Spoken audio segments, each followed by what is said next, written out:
Robin Padilla, senador, natakot, nagpa-NBI. Yan ang ating pag-uusapan ngayon. Okay? Sa issue po ng kanyang mga statement, kanyang personal na paninindigan, kanyang mga sinabi, ngayon namomblema siya. Kasi pinatulan po siya ng ibang sektor. Nag-viral sa social media yung mga pwedeng siguro ibanta sa kanya o gusto siyang subukan para talaga siya amuyin. Alam niyo kung bakit?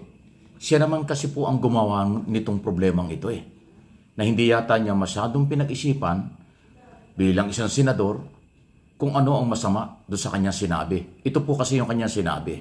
May kanya-kanya kaming gawa, may kanya-kanya kaming staff. So, hindi yung Duterte move, sir? Yung... Kami ang Duterte kami. Di ba malinaw naman siguro yun? Kahit sunugin mo ako dito, mga ngamoy Rodrigo Roa Duterte ako, di ba? Pero yung draft ko, walang kinalaman sa draft ni ganito o draft ni ganon. Akin yun sa sarili ko. Ayan, yan yung sinabi niya. Ano sabi niya? Kahit sunugin mo ako dito, mangangamoy Rodrigo Roa Duterte ako. Ayan po yung kanya sinabi. Paano ngayon yan? Nalaman sa draft ni ganito o draft ni ganon. Ayan, akin yun sa sarili ko. Pero, Senator, yung inyong resolution is to dismiss the... Ayan, doon yung issue niya. Kinalaman, Igorowa Duterte ako. Ayan, tinaman niyo. Duterte kami. Di ba malinaw naman siguro yun? Kahit sunugin mo ako dito, mga ngamoy Rodrigo Roa Duterte ako. Di ba? Ayan. Yan yung senador na ang dating para sa aking opinion, hindi niya alam na senador siya ng Republika ng Pilipinas. Alam mo bakit? Bakit mo sasabihin yun? Bilang isang senador ng Republika, na kahit sunugin mo ako dito, mangangamoy Rodrigo Roa Duterte ako. Ibig sabihin, ang kanyang ginagawa at feeling, Duterte lang siya. Hindi siya para sa mamamayang Pilipino. Yan ang aking observation at opinion.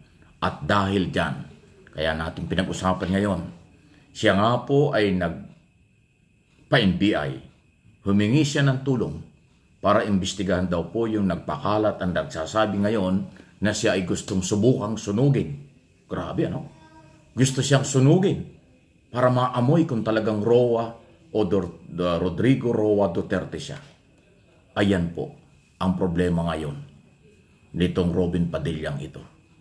Hindi mo masisisi yung mga tao na siya'y patulang. Hindi mo masisisi ang mga mamamayang Pilipino na siya ay amuyin. Kasi siya ang nagsabi. Siya ang nagpahayag nito bilang isang senador. Ito po ay nung kasagsagan.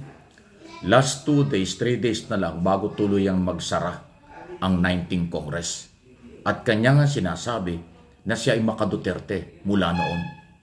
So para bang pinaninindigan niya until now sa kanyang kaisipan kung meron siya noon na siya ay senador ng mga Duterte, hindi ng mamamayang Pilipino. Kaya yung mga tao, hindi ko man pinagtatanggol kung sino man yon na nagsabing gustong sunugin si Robin Padilla. Aba, ayan po yung maaaring sabihin nating normal na reaksyon. Kasi hindi matanggap siguro ng mga kung sino mang sektor ang nagsabi niyan. Dahil ang kanilang paniniwala, Robin, senador ka ng Republika ng Pilipinas. Hindi ka senador ng iisang pamilya. Ano ba sinasabi mo? O dahil yan ang sinasabi mo, gusto naming malaman kung anong amoy mo matapos kang sunugin. Aba, ay matindi. Kaya ngayon, iniisip na po ni Robin Padilla na threat na yan sa kanyang pamilya at sa kanyang buhay. Aba, pwede naman. Abay, napakahirap nun, ha? May banta sa'yo, may plano sa'yo, na gusto kang amuyin, pero bago ka maamoy, gusto kang sunugin, abay talagang bantayan. Pero again, saan nagsimula ang kapalpakang ito? Saan nagsimula ang threat na ito kung itinuturing niyang threat sa kanyang buhay at kanyang pamilya? Eh di sa kanya rin. Kasi hindi niya ginamit ito kung meron siya niyan. Kung meron siya nito, hindi siya magsasalita ng gano'n. Pero dahil sinabi niya, ngayon may problema na siya. NBI, gobyerno rin ang tutulong sa kanya. Ayan po. Antindi, di ba? Ayan ang ginawa niyong senador ng Republika ng Pilipinas #1 noong 2022 eleksyon. kung ano-anong mga sinasabi na posible na hindi niya inaaral o hindi niya alam ang positibo at negatibong implication or dating ng kanyang paliwanag. Kaya, again, walang ibang sisisihin kung hindi siya. Kasi hindi mo naman dapat sinasabi yon. Dapat ang sinabi mo, pag sinunog ka, ang amoy mo, amoy ng lahat ng Pilipino. Kasi ikaw ay senador ng Pilipino at ng Pilipinas. Hindi ka senador ng iisang pamilya na Duterte. Ay naloko na. Paano ngayon yan? Kaya ngayon, naghahanap ang NBI kung sino nagbabanta ngayon sa kanya. Pero again, hindi ko kilala kung sinong gumawa niyan ng pagbabantang yan na gusto siya sunugin.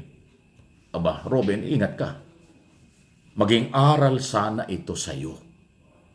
Before na humarap ka sa media, pinipilit ka man o hindi sa mga tanong, dapat ang mga sagot ay dala-dala mo yung posisyon mo. Huwag kang sumagot sa harap ng media na parang galing sa kanto, galing sa inuman, galing sa kwentuhan, galing sa chismisan. Hindi, kasi ikaw ay senador ng Republika ng Pilipinas. Ngayon, kung until now, hindi mo alam yung iyong malaking responsibilidad bilang tao, bilang senador, ay may problema ka talaga. Sasabit at sasabit ka kapag kaganyan ang sitwasyon. Pero kung magbabago ka at itaas mo ang level ng iyong pananalita, magkaroon ng decorum ang iyong galaw bilang senador, palagay ko hindi ka magkakaproblema ng ganyan. Pero kung magpapaulit-ulit na salitang kanto, salitang hindi senador ang pinanggagalingan, salitang napakababa ng level ng usapan, definitely mauulit ang problema mo. Kaya aral-aral, isip-isip, huwag kang magagalit, senador. Actually, itong ina-advise kong ito libre nga ito Kung wala kang political advisor, legal advisor, or media advisor kung paano gumalaw ang isang senator-elect, ito libre kong ina-advise. Aralin mo, maging maingat ka, dahil hindi ka lang artista. Hindi ka kung ano ka man. Ikaw ay senador ng Republika. Sa ayaw at sa gusto mo, mataas na posisyon yan. Mataas na pagkatao yan. Kaya mag-adjust ka para hindi ka problema. Ngayon, kung sino man po yung nagpaplano na gawin ka ng masama, aba ingat po kayo. Kasi lahat yan ay labag sa batas. Mananagot din kayo pagka gusto nyo talagang maamoy nang wala sa lugar si Robin Padilla. Kaya Robin, mag-spray ka na lang ng pabango para ibang amoy mo. Baka tuluyan ka, delikado yan.